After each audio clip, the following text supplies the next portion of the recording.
우리에게 좋은 아침을 주신 크신 은혜를 감사드립니다. 오늘 아침에도 건강한 몸으로 일어나게 하시고 첫 시간 주님 앞에 수 있게 하시고 주의 이름을 불러 기도하게 하시고 또한 주의 영광을 바라보며 찬송하게 하시오니 이 은혜와 사랑을 진심 감사합니다. 하루하루 사는 것이 기적이요 우리가 숨을 쉬는 것이 하나님의 능력이요 우리가 서로 만나며 사랑을 나누는 것이 하나님의 주신 은총임을 알기에 오늘도 그 크신 은혜를 생각하며 감사와 찬송과 영광을 주께 돌리옵나이다. 허물 많고 부족한 저희들을 꾸짖지 아니하시고 오늘도 하나님의 자녀로 불러주시며 하나님의 자녀로 인쳐주시며 하나님의 자녀로 살아가며 하나님의 자녀로 일하게 하시는 크신 은혜를 진심으로 감사합니다. 모든 사람이 깨닫지 못한 주님의 은혜를 깨닫고 살게 하시며 모든 사람이 절망으로 치닫고 있건만 우리는 소망을 바라보며 살게 하시오니 진심으로 감사합니다. 어리석고 우둔한 저희들이지만은 꾸짖지 아니하시고 이렇게 보호하시며 은혜 베푸시며 사랑하시며 또한 우리 통하여 주님이 기뻐하시는 말을 조금씩이나마 이루어 갈 수 있게 하심을 진심으로 감사드립니다. 하나님 아버지, 이 시간 저희들의 마음속에 같이 계셔서 주님과 동행하는 기쁨과 주 안에 사는 행복으로 충만한 아침이 되게 하여 주시옵소서. 어둡고 괴로웠던 과거를 다 잊게 하시고 밝은 미래를 바라보며 항상 축제의 마음으로 사는 저희들의 생활이 되게 하여 주시옵소서. 아버지 하나님, 사랑으로 모든 미움을 이기게 하옵소서. 주님과 함께하는 기쁨으로 모든 어두움을 물리치게 하옵소서. 주의 위탁되고 주의 품에 안긴 그 기쁨으로 우리 앞에 있는 복잡한 문제들을 다 풀어나갈 수 있게 하옵소서. 주님과 함께하는 기쁨과 충만한 이 하루가 되게 하옵소서. 오늘도 하나님의 말씀이 바르게 전해지게 하시고 땅끝까지 들려지며 그리고 이 말씀을 듣는 사람이 구원받게 하옵소서. 완악한 마음이 무너지게 하시고 교만한 마음이 겸손해질 수 있게 하옵소서. 굳게 닫은 문이 열리게 하옵소서. 그리하여 이 말씀 안에서 소생함을 얻고 힘을 얻고 새로운 용기를 얻게 하여 주시옵소서. 자비하신 주님, 특별한 은혜를 우리에게 부어주셔서 저희 교회가 이렇게 오늘까지 큰 부흥을 하고 있었습니다. 이제 원하옵는 것은 오늘보다 내일이 더 부흥하며 더 길하며 더 성숙한 교회로 나타나게 하여 주시옵소서. 이 교회를 위하여 섬기는 모든 일꾼들 하나하나 다 돌보시고 늘 기뻐함으로 늘 감사와 충만한 가운데서 섬겨 나갈 수 있게 하여 주시옵소서. 이 교회에 와서 기도하는 사람마다 응답받게 하시고 교회의 문을 들어서는 사람마다 하나님의 진리를 깊이 깊이 깨닫게 하여 주시옵소서. 하나님 아버지, 저희 교회로 하여금 교회된 본분과 을 다하게 항상 넉넉한 모든 은사를 더하시옵소서. 주여 이 나라를 진리 위에 세워주시고 대통령에게 밝은 명을 주셔서 이제 얼마 남지 않은 임기 동안에 해야 할 일을 마땅히 행할 수 있게 도와주시옵소서. 주위에서 그를 돕는 분들이나 자들 모두에게 은혜 내려주시고 이민, 이 국가와 이 결의와 이 경제, 사회, 교육을 바로 인도할 수 있게 도와주시옵소서. 특별히 거니는 많은 행사가 있습니다. 이 모든 일들이 주 안에서 진행되길 뿐만 아니라 이 일을 통하여 하나님의 큰 뜻이 나타나며 이 민족을 향하신 큰 축복이 하게 하옵소서. 하나님 아버지, 온 국민이 한 마음 한 뜻 될 뿐더러 정결하고 진실하고 부지런한 서로 사랑하고 존경하는 그런 백성들이 되게 하여 주시옵소서. 하나님 아버지, 오늘도 저 북녘 땅에도 은총을 주시사 억압과 고통에서 건져주시며 우리에게 맡겨주신 귀한 고아들을 잘 양육할 수 있고 끝까지 살필 수 있게 하시며 또한 병자를 동루는 일이나 과학기술대학을 세워서 그들의 앞날을 지도하고자 하는 이 모든 일들 하나 다 돌보시사 주 은혜 안에서 아름답게 진행되고 참으로 주의 경륜하신 바를 이루어 드릴 수 있게 하옵소서. 원하옵는 것은 오늘도 해외에 있든지 여행 중에 있든지 군문에 나가 있는 젊은이들 그리고 공부하는 자녀들 하나하나 다 돌보시사 잠시도 실족지 않고 믿음 위에 굳게 서서 주의로 성숙하고 종의 사람으로 활동하게 하여 주시옵소서. 병중에 있는 분들과 슬픔을 당한 가정에 주의 큰 평강과 위로를 더하여 주시옵소서. 주여 이 날이 복되게 하시고 참으로 좋은 소식을 듣고 아름다운 일들을 경영하며 주와 함께하는 기쁨과 그 은혜로 충만한 이 하루가 되게 하여 주시옵소서. 주 예수 그리스도의 이름으로 기도드립니다. 아멘. 하나님의 말씀은 계속해서 마가복음 2장을 보게 됩니다. 마가복음 2장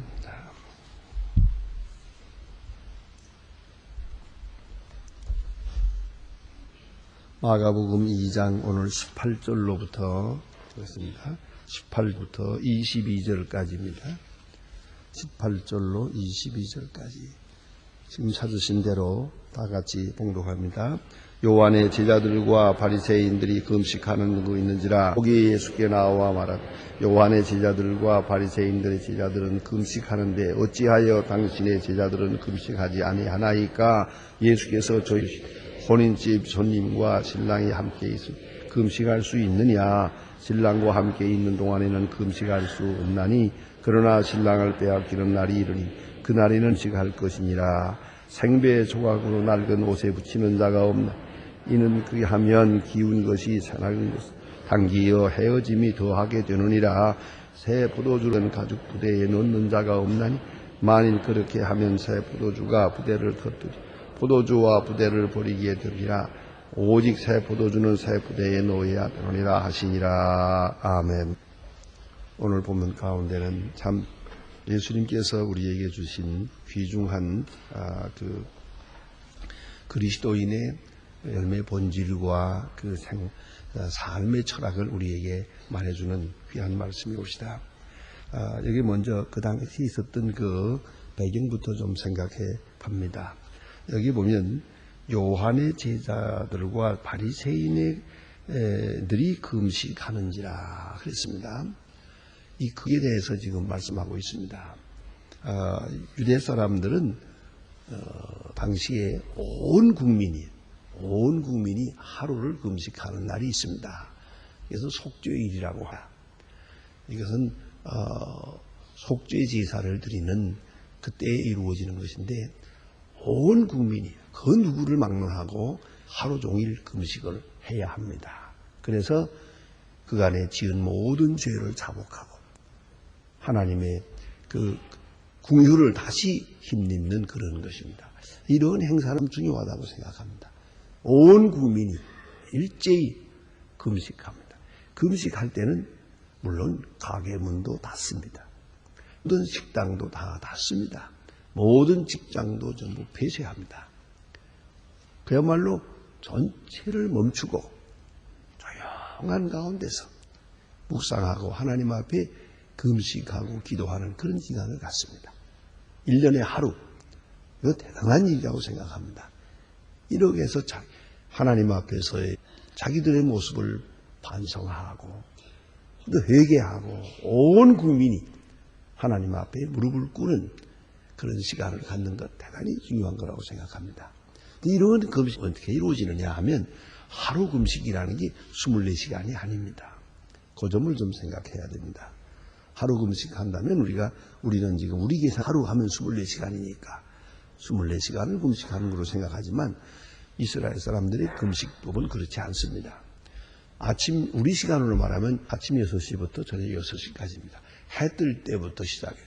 옛날에 시계가 없으니까 해 뜰 때 시작해서 해질 때까지입니다. 그러니까 이 금식이 자연스럽게 이루어지기도 합니다. 보통으로는 이렇습니다. 아침 일찍이 얼마간의 식사를 합니다. 그리고 해가 진 다음에 또 식사를 합니다. 그러니 조금 이르게 식사를 했다 뿐이지 알고 보면 점심 한 끼가 굶은 것이 됩니다. 그런 뭘 의미하는 겁니까? 굶었다는 자체가 중요한 게 아니에요. 일을 멈추고 하나님 앞에 회개하는 마음과 하나님 앞에 겸손하게 하는 하나님만 생각하는 그런 시간을 갖는다는 게 중요한 거예요. 우리는 이 금식 자체를 중요하게 생각하려고 그래요. 몇 끼 굶었다, 며칠 굶었다 이렇게 생각. 내가 어느 분 기도원에 한번 가보다 이렇게 바람벽에다가요 쭉불 그어놨어요. 이렇게 많이. 이거 지금 날짜 채우느라고 하루 금식하고 이틀 금식하고 사흘 금식하고 이렇게 해가지고 40일 했다, 열흘 했다 이렇게 그 금식 자체를 그렇게 중요하게 생각하려고 하는데 아니옵시다. 자세히 생각해 보세요. 금식이 중요한가? 모든 일을 멈추고 심지어는 먹는 일까지도 멈추고 주님을 집중적으로 생각하고 주님의 말씀만 생각하고 주님의 뜻만 묵상한다 그 말이 그게 금식의 원 목적입니다. 그러니까 음식을 먹지 않는다는 거 그건 능사가 아니에요. 금식하고도 막 돌아다니면서 뭐 별짓 다 하고 다니면 그건 뭐 한 끼 굶었던 무슨 의미가 있겠어요. 그건 아니에요. 그 기도원에서도 보니까 금식한다고 그러고 앉아서 뭐라고 수다를 떨고 있더라고요. 그래서 그게 무슨 금식이나 그건 아니에요. 그러니까 음식을 먹지 않다 하는데 주안점이 있는 게 아니고 음식 먹는 것을 잊어버리고 이 식욕과 먹는 본능까지도 물리치면서 주님과 가까이 한다. 주님만 생각하고 지낸다. 그런 의미예요. 자, 그런데 1년에 한 번 대속죄일에 온 국민이 아침 6시, 저녁 6시까지 금식을 하는 그런 일이 있다. 이것은 1년에 한 번 있는 일이고 그것이 이제 절대적인 겁니다. 그건 반드시 이스라엘 사람은 꼭 해야만 되는 일입니다. 그러나 그 외에 이제 사람들은 그렇게 못합니다. 또 이렇게 시간을 낼 수도 없고 또 그만큼 아주 좀 엄격한 경건 생활을 못합니다. 그런데 문제가 있어요. 그것은 여기 뭐 세례 요한의 제자들, 바리새인 교인들, 서기관들, 혹 제사장 이런 종교 전문가들 이 사람들은 일주일에 2번 금식을 합니다. 월요일과 목요일입니다. 월요일에 한 번, 목요일에 한 번. 이거 그런가 하면 역시 아침부터 저녁까지예요. 그동안 금식을 합니다. 그러면은 누구나 할 수 있는 일이 아니고 아주 이렇게 종교 전문가만 할 수 있는 거예요. 바리새인 교인과 서기관들. 이 사람들만 할 수 있는 일이에요. 이 사람들은 신앙생활을 아예 전문적으로 하시니까 이렇게 이런 일을 할 수가 있죠. 요새같이 이렇게 현대화된 세상에서는 이런 어떻게 직업은 어떻게 하고 직장은 어떻게 하겠습니까? 이건 할 수가 없는 일이죠. 그러나 옛날 이게 농경시대고 그렇기 때문에 이게 가능했거든요. 일주일에 2번을 금식한다. 자, 그러면 이런 좋은 뜻으로 한 일인데 이제 문제가 여기 있어요. 이러다 보니까 이렇게 금식하는 사람들이 많은 사람에게 존경을 받게 돼요. 저 사람은 일주일에 2번 금식한대. 이렇게 됩니다. 그러니까 금식하려면 골방에 있든지 집안에 있든지 혹은 들에 있든지 모든 사물과 모든 인간 교제와 모든 사건 다 물리치고 조용하게 명하며 성경을 읽으며 기도하며 묵상하며 이렇게 지내는 거거든요. 여러분 혹 예루살렘에 가셨습니까? 가서 보면 그 토계벽이라는 게 있습니다. 그 통곡의 벽 앞에 서서 있는 사람들을 보세요. 앞에 서서 계속 중얼중얼 하면서 이렇게 서 있잖아요. 그게 성경을 외우고 있는 거예요. 그냥 우리같이 이렇게 뭐 주세요, 뭐 주세요, 내 아들 잘 되게 해주세요, 병 낫게 해주세요, 그러고 기도하고 있는 게 아니에요. 그게 아니고요. 제가 자세히 가서 물어봤어요. 성경을 읽고 있어요. 어떤 때는 이렇게 들고 성경을 계속 읽고 있고, 어떤 때는 이 성경 외우는 성경고 그대로 이제 외우고 있는 거예요. 자, 어쨌든 그렇게 하면서 금식을 하는 거예요. 그렇게 하다 보니 식사할 생각도 없고 이러면서 시가요. 이게 진짜 금식인데, 자, 금식한다 하는 것 자체가 그만 명예가 되고 그것이 사람부터 존경받는 어떤 요소가 되는 걸 알고, 그러면 금식을 한다 해놓고는 할 일은 다 해요. 얼굴도 닦고 세수도 하지 않고 옷도 초췌하고, 그래서는 초췌하게 다니면은 저 사람은 금식 중이다. 또 말도 좀 적게 하고 시집까지 다니면 저 사람은 금식하라. 이렇게 돼요. 저 사람은 일주일에 2번 금식한대. 그래가지고 특별한 사람이래요. 특별하게 경건한 사람이라고 이렇게 인정을 하게 됐단 말입니다. 자, 이러니까 이제는 금식하는 그 본래의 목적과는 관계없고 사람들로부터 칭찬받는 그 재미가 있는 거예요. 거기다가 먹는 거예요. 이게 문제로시다. 수단이 목적을 배반했습니다. 이렇게 될 때에 가서 엉뚱한 일이 돼요. 하나님 앞에 전심전력 집중함으로써 금식이라는 것이 자연스럽게 이루어지는 것인데, 이제는 그게 아니고 금식하는 것 자체만을 중요하게 여기고 스스로 자기 만족을 가지. 내가 며칠 금식했다. 내가 며칠 금식했다. 제가 어떤 때 보니까 어떤 분 저희 찾아왔는데 명함을 내는데 보니까 명함에 40일 금식기도 2번 있었더라고요. 명함에 찍어가지고 다녀요. 이렇게 되면 그 금식이 무슨 의미가 있냐는 거죠. 사람들은, 그리고 자기 만족에 빠져. 나는 적어도 이렇게 열흘 금식한 일이 있는 사람이다. 나는 40일 금식기도 한 사람이다. 뭐 이런 스스로 자기 만족을 가지고, 그리고 사람에 나타내고 사람들로부터 칭찬받고 이렇게 되어버리고 말았단 말입니다. 그래서 이 당시에 요한의 제자들과 바리새이 교인들과 이런 사람들이 열심히 일주일에 2번씩 이 수준에서 아주 높은 엄격한 수준에까지 있어서 금식 생활을 했다. 다들 알고 있죠. 그래야만 신앙생활을 잘하는 것으로 인정을 하는 그런 통념이 있단 말입니다. 그런데 오늘 질문합니다. 예수님들은 그런 거 없거든요. 예수님과 예수님의 제자들도 다 이렇게 경건 생활에 있어서 하나님 앞에 아주 높은 수준에 있는 걸로 알고 있는데, 어째서 당신의 제자들은, 여기서 가만히 보면 재미있는 게 예수님을 언급하지 않았어요. 왜 예수님은 안 합니까? 그 말은 없어요. 감히 그렇게 묻지 못하세요. 그리고는 오늘 여기 왜 예수님의 제자들은 세례 요한의 제자나 혹은 바리새이 교인이나 서기관처럼 금식하십니까? 다시 말하면 일주일에 2번씩 하지 않느냐. 그들이 가지는 종교 생활에 그 특별한 의식을 따라 하지 않고 있냐고 묻는 거예요. 이제 이에 대하여 예수께서 대답하시는 것을 들어보십시오. 혼인집 손님이 신랑과 함께 있을 때라고 말씀합니다. 너무나 귀한 말씀이에요. 사실로 이 사람들도 이렇게 금식하다가도 잔치할 때, 잔치하고 신랑이 있을 때는 금식 안 하거든. 그건 잔치라고 하는 그 행사가 있기 때문이죠. 그러면 잔치가 왜 이렇게 우리가 같지 않아요? 이건 좀 다릅니다. 풍속이 잔치가 일주일 동안 있어요. 신랑이 신에 와요.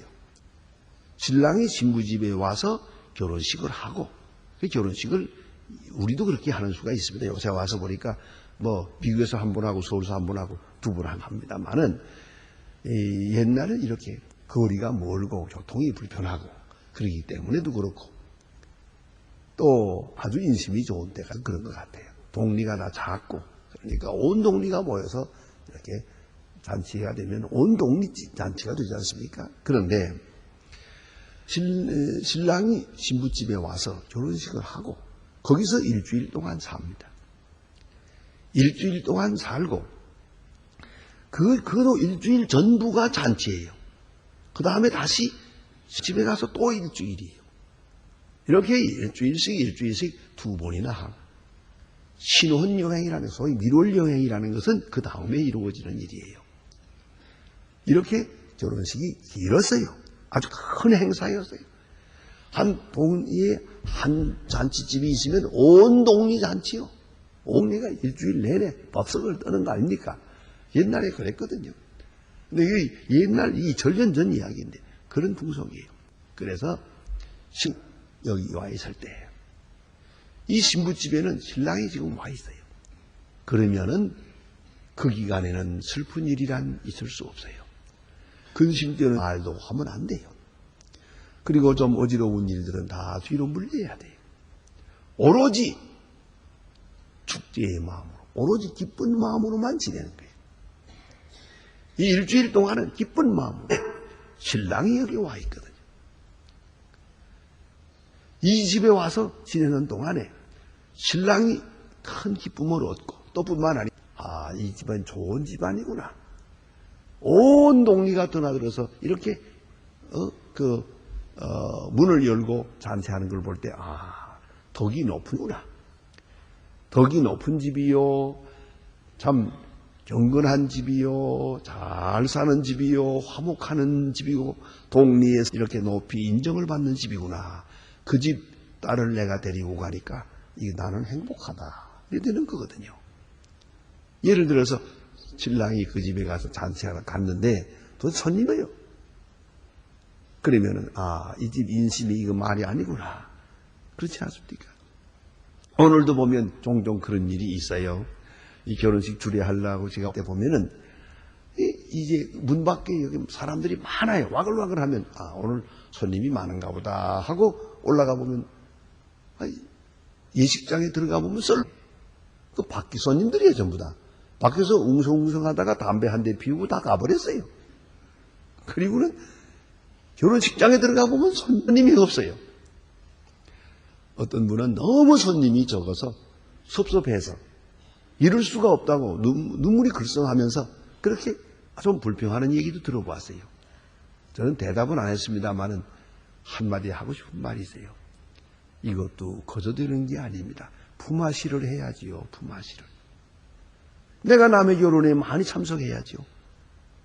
남의 결혼식에 많이 참석해야 그 다음에 내 결혼식 때 우리 결혼식 때 손님이 오는 거지. 도도하고 교만해서 남의 결혼식은 전혀 참석하지 않고 있다가 내가 무슨 대단한 잘난 사람이라고 나 결혼식 우리 집 결혼식 할 때 손님 올 줄 알았던가? 그게 얼마나 교만이냐고요. 이게 잘못이에요. 그런 거로 다시 말하면 결혼식에 손님이 많다. 그건 그 가정의 덕을 말하는 거예요. 그 덕성을 평주는 거예요. 가난하고 부하고의 문제가 아니에요. 자, 그런데 특별히 중요한 것은 결혼식 하는 혼인집에 기쁜 것은 신랑이 있다는 것 때문이에요. 음식이 좋아도 아니고 사람이 많아서도 아니에요. 가장 중요한 핵심은 신랑이 있기 때문이에요. 신랑과 함께 하기 때문에 행복으로 충만한 것이에요. 자, 여기서 우리가 생각해야 합니다. 신랑이 그 집에 와 있으므로 이 집은 잔치집이 되는 거예요. 아무리 음식이 많아도 신랑이 없다면 잔치집이 아니죠. 저는 딱 한 번 그런 경험을 했구만요. 어떤 아는 집이 있어서 제 결혼식에 예식장에 참석을 했는데 손님으로 갔댔습니다. 그래서 아무리 기다려도 글쎄 신부가 나타나질 않아요. 그래가지고 그만 신랑 못 두고 서 있다가 1시간쯤 서 있다가 결혼식 파하고 말았어요. 왜 그랬냐 그러니까 신부가 화장실에서 화장실이 아니라 미장원에서 나올 때 전 애인이 납치해가지고 가버렸어요. 그러니까 그거 정말 가마돼요. 그 신랑 부끄러워하는 모습이 참 말도 아니에요. 그런 일이 있었어요. 자, 어쨌든 신랑 신부가 있어서 이 잔치집이 아닙니까? 신랑 신부 하는 그 기쁨에 모두가 함께 해주는 거예요.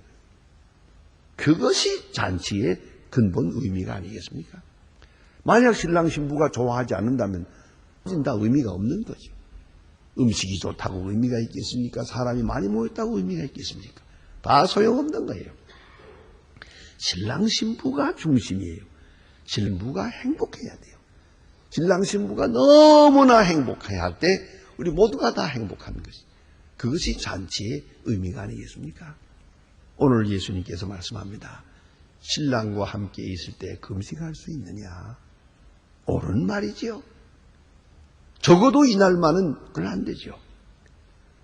이 잔치하는 이 일주일 동안만은 걱정거리를 말해서는 안 되죠. 좋은 얘기만 해야죠. 여러분, 결혼식에 참여해서 딴 생각하면 해요. 결혼식에 참여해서 우는 사람들이 있어요. 내 아들이 죽었는데 살았더라면 내 아들도 장가 보낼 걸, 요 생각하면서 앉아가지고 하면 이게 되겠습니까? 잘못하는 거죠. 우리 집에 어려운 일이 많아요. 직장도 어려운 일이 많고 세상사가 다 어렵지만은 결혼식에 참여한 사람은 신랑 신부에 대한 덕담을 하면서 기쁜 마음으로 참여해야 되는 거예요. 그래서 탈무드에 그런 말이 있어요. 신랑 신부가 주지 않더라도 신랑 신부더구나 예쁘다고 하는 것은 거짓말이라도 죄가 되지 않는다, 그런 말이 있어요. 예. 그날은 무조건 신랑 예쁘고 신랑 잘났고 신부 같고 이렇게 덕담을 나누어야 되는 거예요. 그 자리에서 또 딴소리 딴 생각하는 맹추 같은 사람이 있어요. 제가요 전에 애인이 있었대 뭐 요따하고 앉았고 말이에요. 그건 망조요. 그거는 애인이 10개가 있었던지 그건 이제 잊어버려. 오늘 신랑 신부 참 오늘 좋은 사람 만나서 잘 간다 그래야 돼요. 제가 책을 하나 읽고 있는데 조안리라고 하는 그런 분이 쓴 책이세요. 그 고마운 아침이라고 했어요. 그런 이게 제목의 책인데 살아있다는 것 하나만으로도 고마운 아침, 그런 글을 쓰고 있는 걸 보았어요. 우리가 산다는 것, 살아있다는 것만 가지고도 고마운 거예요. 게다가 건강하면 더 고마운 거예요. 게다가 예수 믿고 살면 더 고마운 거예요. 오늘도 주님과 함께하면 행복한 거예요. 하루하루가 사는 것이 기적이에요. 고마운 것이에요. 주님과 함께 살아요. 신랑을 모신 신부댁처럼 말이에요. 잔치집처럼 말입니다. 그런 잔치집의 마음으로 사는 것이 그리스도인이에요. 여기에 무슨 금식 같은 있을 수가 없죠. 예수님이 정면적으로 지적했어요. 원래 금식은 회개하는 것이요, 자기를 부정하는 것이요, 이 세상을 떠나는 것이요, 그런 거지만 이건 부정적으로 보는 세상이에요. 긍정적으로 사는 사람, 행복에 넘쳐가지고 무슨 금식 같은 것이 거기 있을 수가 있느냐.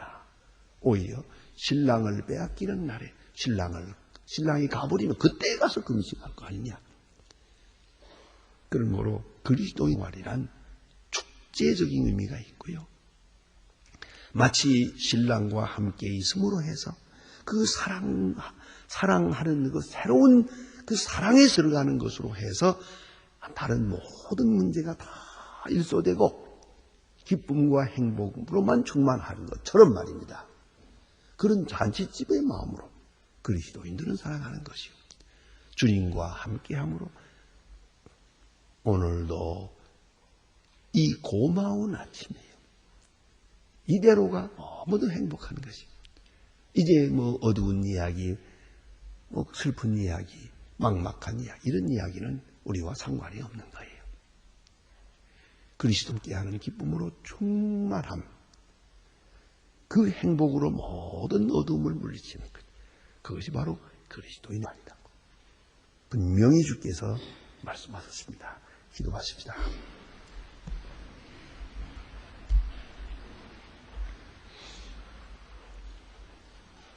하늘에 계신 우리 아버지 심히 거룩히 여김을 받으시고 나라의 마옵시며 뜻이 하늘에서 이룬 것 같이 땅에서도 이루어지이다.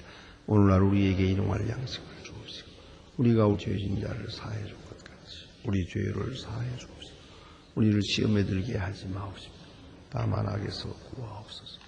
나라와 권세와 영광이 아버지께 영원하옵나이다. 아멘.